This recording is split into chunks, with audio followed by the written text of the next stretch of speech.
جو لوگ کافر ہیں ان کی مثال اس شخص کی سی ہے جو کسی ایسی چیز کو آواز دے جو پکار اور آواز کے سوا کچھ سن نہ سکے۔ یہ بہرے ہیں، گونگے ہیں، اندھے ہیں کہ کچھ سمجھ ہی نہیں سکتے۔ اے اہل ایمان، جو پاکیزہ چیزیں ہم نے تم کو عطا فرمائی ہیں ان کو کھاؤ، اور اگر اللہ ہی کے بندے ہو تو اس کی نعمتوں کا شکر بھی ادا کرو۔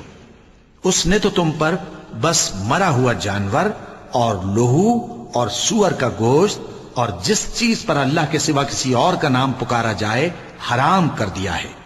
ہاں، جو مجبور ہو جائے بشرطے کہ اللہ کی نافرمانی نہ کرے اور حد ضرورت سے باہر نہ نکل جائے، اس پر کچھ گناہ نہیں۔ بے شک اللہ بخشنے والا ہے، رحم کرنے والا ہے۔ جو لوگ اللہ کی کتاب سے ان آیتوں اور ہدایتوں کو جو اس نے نازل فرمائی ہیں چھپاتے اور ان کے بدلے تھوڑی سی قیمت یعنی دنیاوی منفعت حاصل کرتے ہیں، وہ اپنے پیٹوں میں محض آگ بھرتے ہیں۔ ایسے لوگوں سے اللہ قیامت کے دن نہ کلام کرے گا اور نہ ان کو گناہوں سے پاک کرے گا، اور ان کے لیے دکھ دینے والا عذاب ہے۔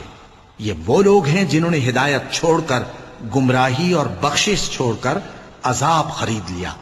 یہ آتش جہنم کی کیسی برداشت کرنے والے ہیں۔